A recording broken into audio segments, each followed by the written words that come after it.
Hi, I'm Christina. Welcome to Razor Pop, and today I'm at Fusionopolis where MDA is. And I'm actually here today to find out how the film Angels and Demons is being classified. Now, Angels and Demons is a crime thriller that stars Tom Hanks.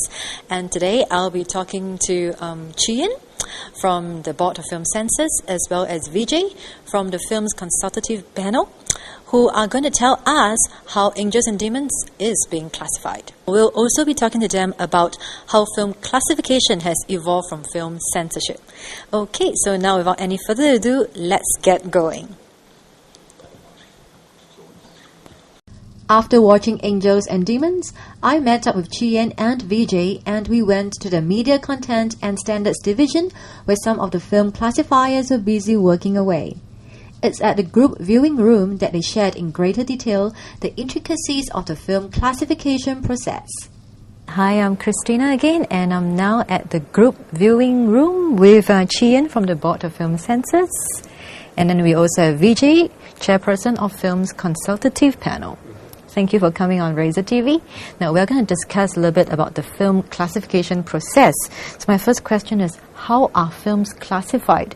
I understand that there are different ratings. So can you introduce the different ratings to us? Maybe can we start from Chien? Okay, there are 5 ratings.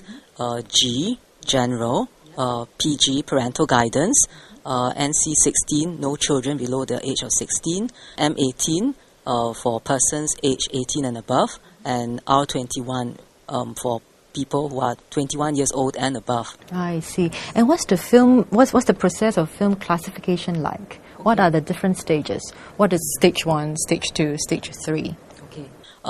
So when the film gets submitted to the Board of Film Censors, 1 or 2 classifiers will view the film, and if it is a straightforward case, we will give it a rating and we will convey the decision to the film company. Sometimes there is a need to get more views, and that is when we hold a board meeting. And at the board meeting, the chairman of the Board of Film Censors and 5 or more classifiers will sit in and watch the film and discuss the film. And after that, they will make a decision, and the decision again gets relayed to the film company. But there are times when we feel that we need more inputs, or if the film is controversial, that's when we call in our film's consultative panel, and that's where Vijay comes in. Vijay and his team will come in, and then they will sit together and view the film.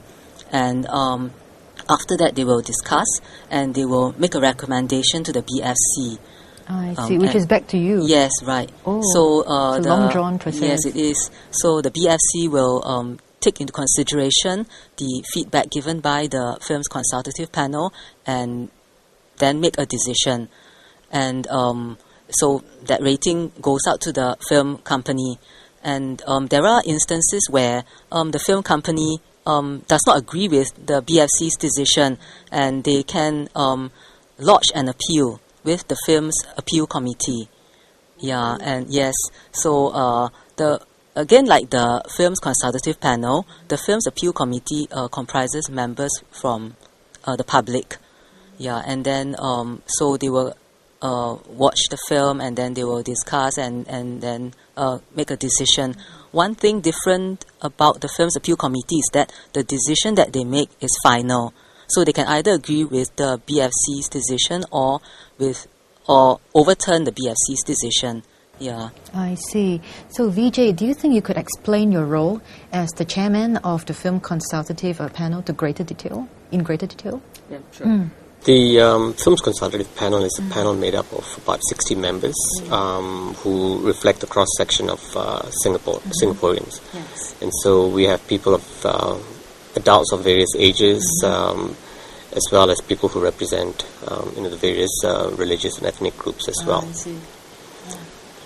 And so, being such a long process, does it mean that it takes a very long time for a film to actually, see the for a decision to be made? Yeah, exactly. Actually, my understanding is that decisions are actually made very, very quickly. I see. Particularly with studio films, big blockbuster films, the turnaround for decisions to be made needs to be very quick. because there's a lot of secrecy about the prints. They don't want the print circulating, and so sometimes a print just arrives in Singapore in one day to be seen and then whisked off again immediately. So the BFC has to make decisions very quickly. I see. Yeah, and as a result, sometimes the film's consultative panel is called upon to give feedback on a film on fairly short notice as well. Have you had lots of appeals before from the public? Well, about any particular the film? film's consultative panel doesn't actually get involved in the film in an appeal. Okay. So we're basically called upon when the Board of Film Censors requires greater input from the public. Okay. So rather than have a public forum, they have the film's consultative panel that represents see. the public that comes together to... So you represent the public? Yes. I see. Yeah. Choices. So you'll want to make choices. Informed choices.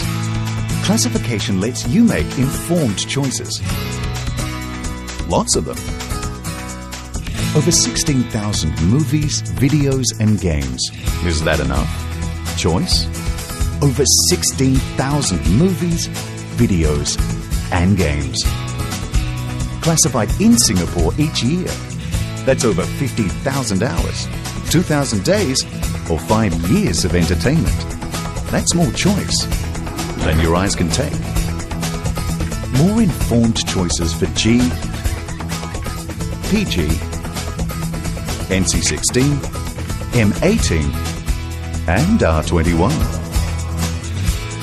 All through classification. Yes, it's a C word. So is choice. Classification is choice. Your choice.